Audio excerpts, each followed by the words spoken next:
Hey everyone, thank you for joining me here on my YouTube channel. Today I'm going to be sharing with you 5 simple tricks on how you can determine your bridal rate as a makeup and hair artist. I hope that by the end of this video you'll be able to feel completely confident on how you can determine what those rates are going to be, how you can price each individual wedding to their needs and everything like that. For those who are new here to my channel, welcome and thanks for joining me. I have been in this industry for 5 years now.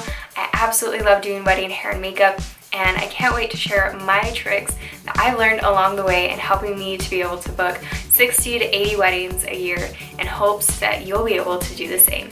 Let's get started.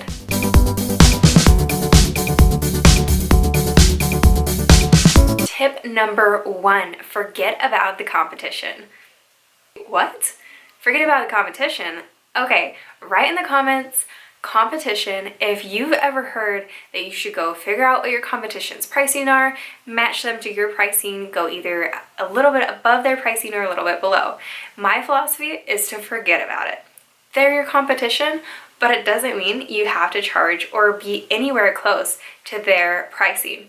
You can determine your pricing based off of your company, what your customers' needs are, what area you're serving, and what you really want. So forget about the competition. They're going to charge their prices and you're going to charge yours. The number 2, the second one, is to define your target audience.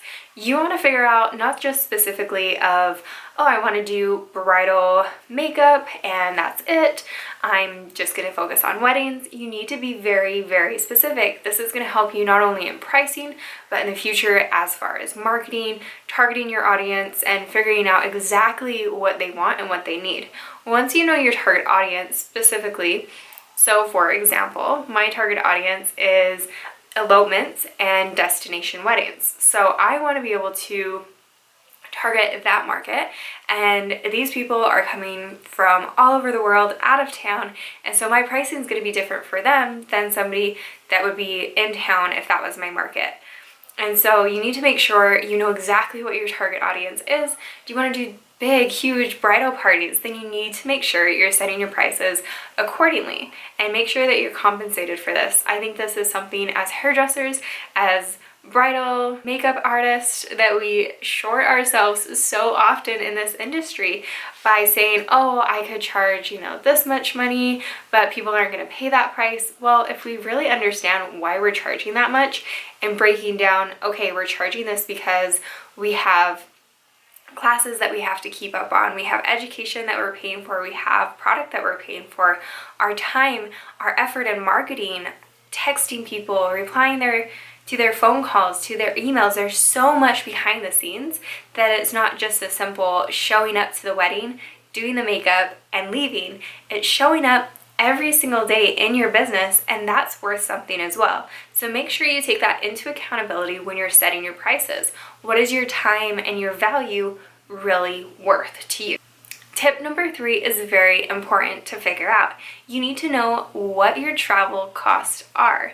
If you're going to be traveling to these people, you need to figure out the travel cost. So make sure you understand that you're not just charging for gas money or for anything like that. Just specifically, you need to make sure that you're also charging for the time away from the office or away from the salon. If you also are working at a salon, you need to make sure that you account for that cost, because you are losing money in a way from taking that time out of your day to travel to that place. You need to also remember that there is wear and tear on your car, so you need to make sure that it is accounted for. So when you get oil changes, when you get maintenance on your car, new tires, things like that, this all goes into the cost of travel, not just the day of traveling as well. So make sure that you do a decent amount for either charging them per minute, per hour, or charging for the destination as far as mileage goes. So you need to make sure whichever one you choose to always use that as a guide, so that you can say, I charge $1 per minute, I charge $1 per mile, I charge $1 per hour, whatever it is. And you also need to determine later on as well, but this goes into pricing on how far you want to be able to travel to these destination weddings or to the wedding party. Are you willing to travel just in town? Does that cost extra because you are traveling and using your car? Or does it not, because you're simply saying, okay, within a 20-mile radius, I'll be able to travel for free to you? Or are you going to travel, and so whatever the destination and the distance is, you're still going to be charging that amount and that same price per client. So you need to determine that, and that will help you determine your pricing and your total pricing at the very end. Tip number 4 is super important. You need to make sure you have 3 different packages for each client. So by this, I mean 3 different options that they can choose from. This will not only help you to upsell your packages, but also be able to determine in that target audience that you have your specific different brides, different bridal parties, and things like that, so you still can target a range of people within your specific niche and your specific target audience. So for me, I have 3 different packages. The first one is kind of the basic simple package, and what that one includes is just the trial and then the day of wedding. The second one is just a little bit more, so it's about $20 or $30 difference. And for that one, I include a little gift package so that they can say, okay, once I'm done with their makeup, they're able to kind of refresh it once the day goes on. So I put mascara in there, I put a little bit of foundation in there, just different things like that, so that they have this little bit of like care package per se that they can take with them, and that's an option that they have.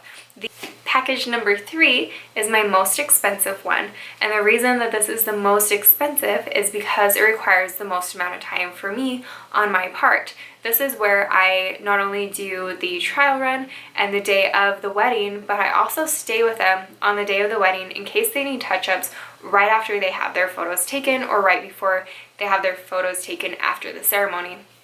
The reason this is charged so much is because I'm spending basically my entire day at their wedding, doing their makeup, touching up their hair and makeup. So that's where I'm able to not only find different niches for my clients, but also to help them to see that I have 3 different packages and whatever fits for them is best for them. And it's awesome because then I also know that if I have a client who has the first package for $30 more, I can offer them a little goodie bag that they can keep through the rest of the day, and most of the time they're going to want to upgrade. So that way your clients have options, you have options, and it's a great way to upsell. Number 5, if you stayed with me this long, in the comments below write boss, because you are definitely a boss and you're absolutely a winner in my eyes because you've stayed with me this long, and I appreciate it. Tip number 5 is literally the golden nugget, the take home, the winner of all, because this is the most important, and if you take anything away, definitely take this. Number 5 tip: you buy how you sell. Make sure that your services are something that people are willing to pay for, that it is valuable, that it adds value to their life, that they feel uplifted, inspired, and encouraged when they walk away, that they not only love their makeup, but they love you and your brand and everything that you incorporate. So let's run through really quick on the last 5 tips that we just shared with you. So tip number one is make sure you forget that competition. Tip number 2, define your target audience. Tip number 3 is to make sure you're charging the correct prices for traveling. Tip number 4 is that you have 3 different packages. Tip number 5 is the golden nugget of all: to buy how you sell and to sell how you buy. Thank you so much for staying till the very end with me. In the description below, I left for you a special treat, just like I said I would at the beginning, for staying all the way to the end with me.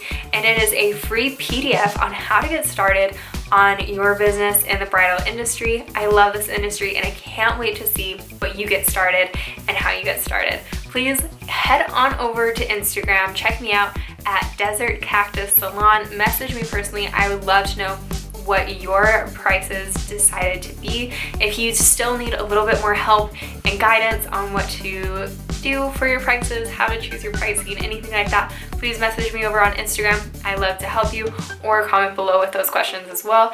And I can't wait to see you on the next video.